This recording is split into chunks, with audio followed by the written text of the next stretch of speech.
কারোর প্রতি কোনো অন্যায় করবো না, এবং অন্যায় করতে আমরা দিব।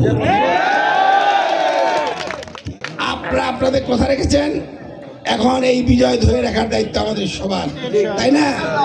এই বিজয় আজকে বলতেছে যে বিজয় এমপি বিজয়, এই বিজয় আমার না একার। এই উপজেলা এই আসনের বালিয়াডাঙ্গি এবং আমাদের কাশীপুর এবং ধর্মগড়ের সমস্ত জনগণের বিজয়।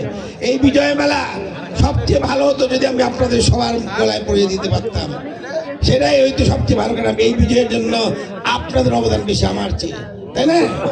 আজকে এই বিজয়ের দিনে আমি ঘোষণা করতে চাই যে আমি সবাই মিলে যে ঘোষণা করেছিলাম এই এলাকার উন্নয়নের জন্য আমাদের যে বেসিক পয়েন্টগুলো আছে, যেমন কৃষকের উন্নয়ন, রাস্তাঘাটের উন্নয়ন, আমাদের এলাকার চাকরির জন্য ব্যবস্থা করা, আমাদের হাসপাতাল চিকিৎসা সেবার ব্যবস্থা করা সহ অন্যান্য যত সমস্যা আছে, আমরা যেমন মসজিদ মন্দির এইগুলা করার জন্য আমাদের সবাইকে সচেষ্ট হবে। আপনাদের সহযোগিতা আমার সাথে থাকে, আমরা এই দেশটাকে এগিয়ে নিয়ে যাব। এবং আপনাদেরকে তার্থে জানাই, গতকাল রাত 10:30টায় আমার নেতা জনাব তারেক রহমান আমাকে টেলিফোন করেছিলেন। আমি ওনাকে বলেছি, নেতা আপনাকে বলেছিলাম এই ধানের শীষ আপনি দিয়েছেন, এই ধানের শীষ বিজয় নিয়ে আপনার কাছে দেখা করব ইনশাআল্লাহ। আমি কালকে যাব ঢাকায়, আমি এই ধানের একটা শীষের গোছা নিয়ে যাব। আপনার শীষ এই আমার জনগণের উপহার, আপনি এখন নেন। আমাদের হরিপুরের সবচেয়ে খারাপ হলো হাসপাতালটা, হাসপাতালে পায়খানা নাই।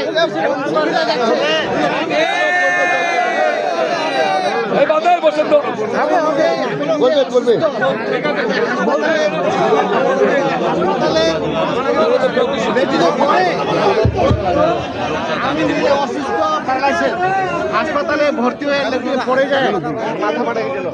তৎক্ষণে ডাক্তারকে নার্সদেরকে বলছে তোমার লোক নাই সাথে। আমার বারবার বলছে তোমার লোক নাই সাথে। আমার ওয়াইফ 7 দিন বছর আগে মারা গেছে। আমার ছেলে পেলে না মানুষের বাড়ি কাজ করে, আমি নিজে অসুস্থ।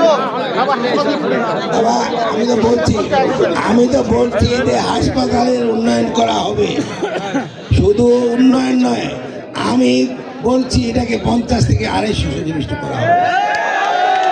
এবং ডাক্তার নার্স যাতে সময়মত থাকে, সময়মতো আপনারা পান, তারও ব্যবস্থা করা হবে। কোনো কিছু ছেড়ে দেওয়া হবে না। রাস্তাঘাট আমি তো বললাম যে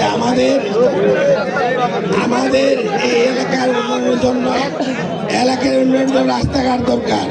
2 নম্বর আমাদের কৃষকদের উন্নয়ন দরকার। 3 নম্বর আমাদের স্বাস্থ্যসেবার প্রয়োজন, আমাদের এটা বাড়ানো উচিত হবে।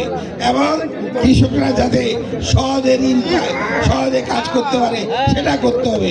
এবং কৃষকদের যে ঋণ আছে, আমাদের নেতা বলেছেন 10,000 টাকা মৌকুব করবে, সেটাও করতে হবে। সব কিছু করে আমাদের দেশটা শান্তির দিকে এগিয়ে নিয়ে যেতে হবে। এটার জন্য এই যে আজকে আমাদের বিজয়, আমাদের আনন্দের দিন।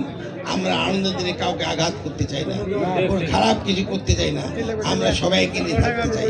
যারা ভুল পথে গিয়েছিল তাদেরকে আহ্বান করবো, ঘরের ছেলে ঘরে ফিরে আসেন, অপথে থাকবেন না, তাই না? আমরা সবাইকে সুপথে থাকার জন্য বলবো।